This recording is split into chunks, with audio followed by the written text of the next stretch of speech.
कुछ हाथ में रखा हूं, क्या बता सकते हो क्या है ये? पुष्प है। क्या है ये? पुष्प है। कैसा दिखाई दे रहा है ये? लाल रंग का दिखाई दे रहा है, बहुत आकर्षक है। यही पौधे का जनन अंग है। क्या है ये? पौधे का जनन अंग है।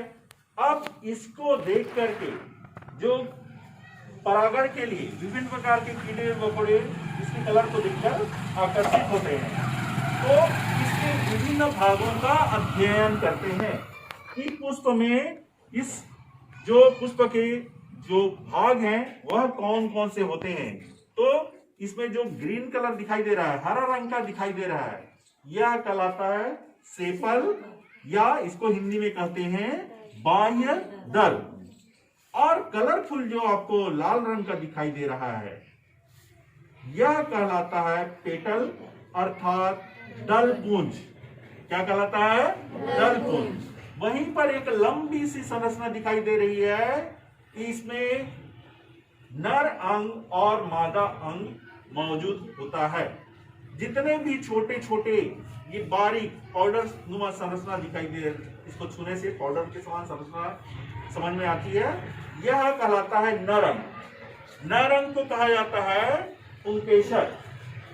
और वहीं पर ये ऊपर में, ऊपर से लेकर अंदर तक की जो संरचना होती है वह होता है मादा अंग, जिसको कहा जाता है स्त्री केसर या गाया। चलिए इसको खोल के देखते हैं।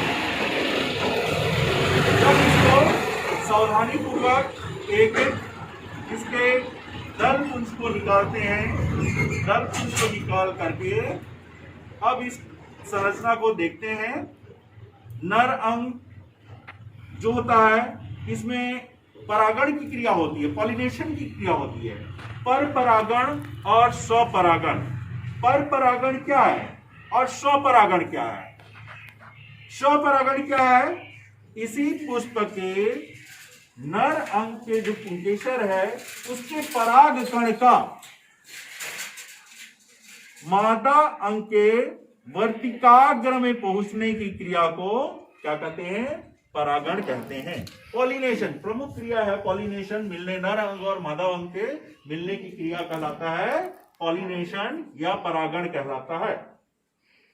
यदि कोई दूसरा पुष्प है, दूसरे पौधे का पुष्प है, उसके जो नर अंग है वह किसी भी माध्यम से मुड़ करके यदि इस मादा अंग में पहुंचे अर्थात स्टिग्मा या इसको कहा जाता है वर्तिकाग्र में पहुंचे, वर्तिकाग्र में पहुंचे तो क्या कहलाएगा? ये पर परागण। परागण समझ में आ गया? दो प्रकार का होता है, स्वपरागण और पर परागण। स्वपरागण में उसी पुष्प के नर अंग का मादा अंग से मिलना या जो पराग कण का वर्तिकाग्र तक पहुंचना क्या कहलाएगा?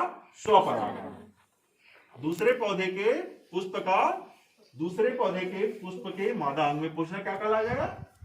पर परागण कहलाएगा। तो पर परागण यदि हुआ, अब जो है इसको एक एक करके नर अंग को इसमें निकाल देते हैं किनारे से, चूंकि इसका विच्छेदन करते हैं, डिसेक्शन करते हैं और देखने की कोशिश करते हैं कि और क्या क्या संरचनाएं इसमें होती है।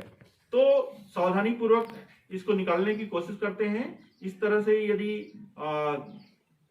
विच्छेदन करते हैं तो हमको मादा अंग में 3 भाग नजर आएंगे। ऊपर के भाग को कहते हैं स्टिग्मा या वर्तिकाग्र, बीच के भाग को कहते हैं वर्तिका या स्टाइल, और नीचे का जो भाग होता है जो खुली हुई संरचना है इसको कहा जाता है अंडाशय। क्या कहा जाता है इसको? अंडाशय। यहीं पर जो फर्टिलाइजेशन की क्रिया होती है, निषेचन की क्रिया होती है, वह कहाँ होती है? अंडाशय में होती है। जैसे ही ये पॉलिनेशन की क्रिया हुई, जैसे ही परागण की क्रिया हुई, नर अंग मादा अंग मिला, अंदर से वर्तिकाग्र से जो पराग कण है वह कहाँ पहुंचा?